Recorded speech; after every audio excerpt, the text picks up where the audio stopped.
Monday, March 30th, and we're here with another episode of Chatting with Agnes and Cecilia. I'm Cecilia Sepp, the principal and founder of Rogue Tulips, Consulting and Association Management Services, and Rogue Tulips is the proud sponsor of this weekly program. I'd like to throw it over to my co-host Agnes to say hello to everyone and introduce herself. Thank you, Cecilia. My name is Agnes Amos Coleman. I'm an author and a consultant with Rogue Tulip. And good afternoon, good evening, and good morning to our global audience, wherever you're watching us from. We hope you enjoy our show today. Over to you, Cecilia. Great, thank you, Agnes. And we're really excited today. We have two members of the Association Laboratory Consulting team with us to discuss the world's leading environmental study for the association community looking forward. And they're also going to give us a little insight into the COVID-19 survey that they've been conducting, and that report will be coming out shortly after this program. So I'd like to introduce Nikki Haton and Meg Whedbee, and I'd like to throw it over to Nikki to say hello and introduce herself a little. Hey everyone, thanks so much for joining. I am a strategist with Association Laboratory. I've been with them for about 3.5 years and have over 10 years now of experience in the association space. So I work a lot with leading client engagements, conducting qualitative and quantitative research. So a lot of fun stuff. Great, thanks. And Meg, would you like to introduce yourself? Yeah, hi everyone. I'm a senior analyst with Association Laboratory. So I have a background in public policy and economics, and I lead qualitative and quantitative research studies for our clients. And then I also work on a lot of our internal research and content, including the studies we're going to talk about today. Great, thanks, Meg. So I think most people in the association community are familiar with the Looking Forward series. We had Dean West on last year when the report came out and talked about the 2019 findings at that point. So there are two studies right now. The Looking Forward report is to come out very soon after this program, and then we have the COVID-19 study that's being conducted. So Meg, as the senior analyst, could you give us some insights, quick overview into the Looking Forward report? Yeah. So this is our 9th year doing the study. It started pretty small back in, 2011, and it's grown since then considerably. We update the survey every couple of years to make sure that the questions stay relevant. And it's based on a combination of our qualitative research that we have conducted with a group of association executives, as well as just our client experience. So that's sort of the history of the study. This year, the data was collected in November and December of 2019.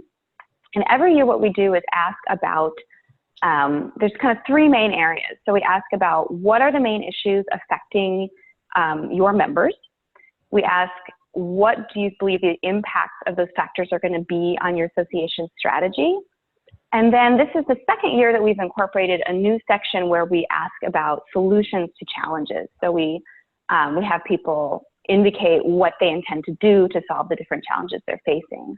And that kind of gives a nice peer-based look at the different ways people are approaching the things they're encountering in the environment. That's a great addition to the study. I've been reading it pretty much every year since it came out, so I'm glad to hear that. And Nikki, how could people in the association community apply the findings from Looking Forward to their own strategy? Well, what's really great about this year as well is that we've included a section within Looking Forward that's a discussion guide.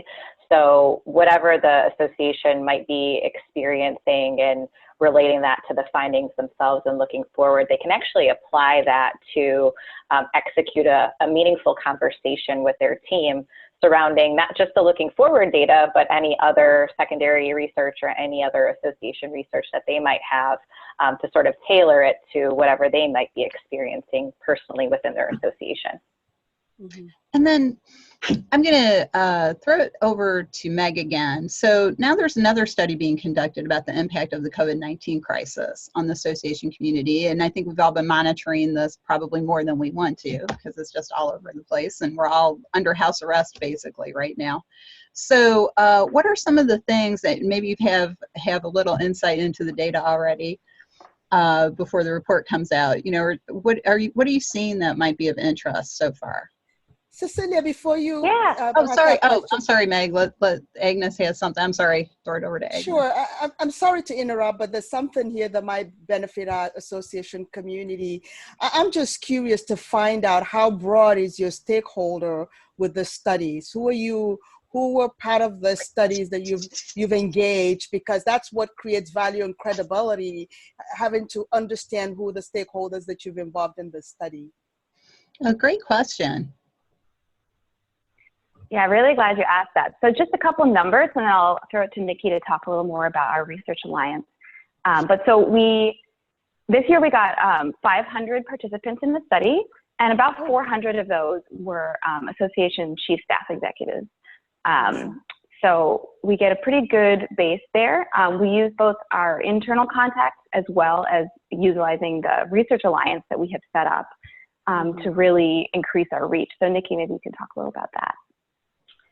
Yeah, the Research Alliance is something that Association Laboratory really drove into high gear over the last year and a half. It's been sort of bubbling up since about 2014 when we tried to engage with some of the state societies to participate, State Society for Association Executives to participate in this research. So we reached out to them and said, hey, we'd really like to expand, the breadth and depth of our research for looking forward, and asked if they could share a unique link for the survey with their members. And so since 2014, we've sort of organically been growing this research alliance until about 2018, when we really kicked it into high gear and got about 10 to 15 state society for association executives, as well as some larger national associations, to participate in this study by, again, disseminating information to their members. So a large percentage of the responses that come now from our Looking Forward research come from these state society for association executives, as well as the national groups. So it really has expanded, again, that breadth and depth of the research by not just global, but you've got your local as well being represented within this study, and again, trade and professional. So we really look at a wide range of perspectives, diverse perspectives, to make sure that this data is very reliable and that it's very sound for any association professional to read this report. That's awesome. That's great, Cecilia. I think this would definitely give our association community an insight into how broad your stakeholder are with this research, and definitely add credibility to it. Over to you, Cecilia. Oh, thanks, Agnes. So Nikki, is the Research Alliance invitation only, or can anybody join? Really, anyone can be a part of this Research Alliance if they're, State Society for Association Executive, or have a national group that represents associations. So we have reached out to those that we know of and are aware of, but we've also had, with the COVID-19 study, specific state societies actually reaching out to us directly, saying that they want to participate and share the survey information with their members. So we've had a really, really wonderful response from the state societies in wanting to be involved and engaged in the research. So just with the COVID-19 study, actually, we've expanded and we have about 3 new groups participating. So it's really bringing us to about 16 different groups all across the country that are encouraging participation in the studies. And so are there any benefits to being part of the Research Alliance? So what's great, it's sort of twofold. The benefit on Association Laboratory side with being able to expand, again, that breadth and depth of the research. But then for the association side, it's really a member benefit in some ways, because by participating in the studies, they receive the reports for free. They're complimentary. So the Looking Forward report, that's probably 50 pages or so, comes complimentary to them, which is really quite a big benefit to have, in being able to really soak that research in and apply it to their association. Wow, that's great. So Meg, how do you see the 2 studies dovetailing? Yeah, that's a great question. So, looking forward is a future-oriented study, right? So, coming into that this year, we felt it was really important to take a look at what we're seeing sort of now that this pandemic situation is really here and it's really affecting everyone so deeply. We felt it was really important to get that research out there, get that information about what's going on right now, and then make sure to incorporate that into looking forward and take a look at how it changes or doesn't change the findings from looking forward. And, one of the big things that we're really seeing is that, while this crisis is obviously very urgent currently, it's kind of bringing out and accelerating a lot of trends that we were already seeing in the environment. So, we've been seeing for several years a lot of concern about declining meeting attendance and lost revenue from that, lost sponsor participation, things like that. So what we're seeing, that we've already been seeing a shift toward virtual, toward online education, toward sort of more customizable ways of delivering information and education. And so what we're seeing is that with this crisis, everyone's having to really go into overdrive in those areas and really get up to speed very quickly with something that's kind of slowly been ramping up already. Well, and that makes a lot of sense that this would accelerate those trends, especially with online meetings, virtual conferences, remote work. A lot of people are getting forced into remote work. Of course, people like all of us, the four of us, we live in the virtual world anyway, so not too much impact on us. And I think sometimes we forget about that struggle of that adaptation to that. So what are some of the, and I'll just throw this out to either Meg or Nikki, what are some of the solutions that you think people have suggested that surprise you or that confirm your beliefs? I mean, anything interesting? Can we kind of like pique people's interest in getting the report? I think I'll. Okay, well, we'll start with Nikki and then we'll go to Meg. Nikki, go ahead.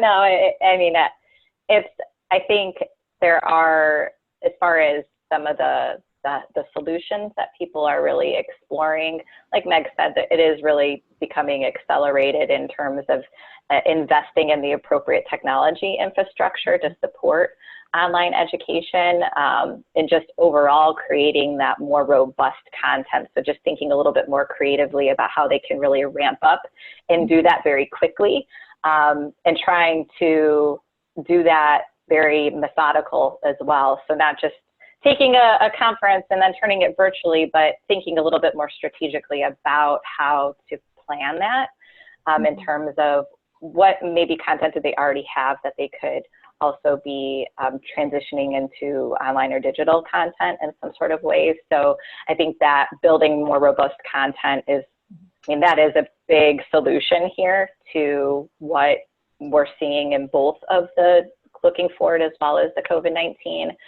I think too, we're also seeing that, and this has been a trend that we've been seeing for quite some time, is just being a trusted source for information. So solutions to that and just trying to differentiate themselves from potential competition and other alternatives. I think that is increasingly important right now, as a lot of associations are going to be transitioning into this sort of online and more digital based platform, so to speak. And we have, Meg, did you want to add to that? I was going to say, we just have a couple minutes left. So Meg, if you'd like to do kind of a wrap up on the reports, that would be great. Yeah, I mean, just to kind of, with what Nikki's saying, like the content strategy is going to be really important. That's something we've already been seeing as a solution to so many different association issues. And I think the importance of that has really gone, kind of skyrocketed in this moment. And one point is that that's something that doesn't necessarily have to be super cost intensive. A lot of associations already have a lot of content that can be repurposed and reworked in ways that keep it relevant and keep it accessible to different audiences in different ways. And, we know that so many associations are really severely financially impacted by this pandemic. So that's, sort of one bright side, is that there are things that are important and that can have a big impact that don't necessarily require a huge investment. That's great. And Agnes, do you have any closing thoughts? I think the key here is looking at the future, is really looking at how we can continue to build that content, community, and collaboration within the association world to minimize the impact of COVID-19. And that's really what I'm hearing here, that the association world wants to explore. But I think we have a lot of work to do in making sure that we hone on all those areas, not just repurposing the content, but how do we then further on build the community that goes with it, and using that opportunity to build the collaboration as well. And all this can be done virtually. We've seen this. So there's lessons that we can learn in many ways. I like to see that there's an opportunity that COVID-19 really brings to the table, and that's the opportunity to build that virtual community, a much more robust community as a way forward as well. Yeah, that's great. And Agnes always has great insights on our topics. So glad that she's back this week. I want to thank Nikki and Meg for joining us this week to talk about these two important studies for the association community. Meg, what's the best way to get in touch with you if people have questions? Yeah, so people can email me at mwhedbee@associationlaboratory.com. And Nikki? Same through email, nhaton@associationlaboratory.com. Great. And thank you both again for being our guests today. You can learn more about Association Laboratory at associationlaboratory.com. And while you're waiting for these two important reports to come out, you can check out the other products that Association Laboratory offers through their Knowledge Center. And several of them are done as a service to the community. So thanks again to everybody for joining us today. And again, we're brought to you by Rogue Tulips, 501c Consulting and Association Management Services. And we are big supporters of the 501c League, which is a virtual membership organization for everyone in the association community and the people who love them. You can check out Rogue Tulips at roguetulips.com and the League at 501cleague.net. And like Agnes and I like to say, take 15 minutes and talk to someone, because you might learn something. So that's all for today. We're looking forward to having Nikki and Meg back in the future to go more in depth into these two studies. But until then, we will see you next week. Thanks, everybody. Bye. Bye. Thank you. Bye.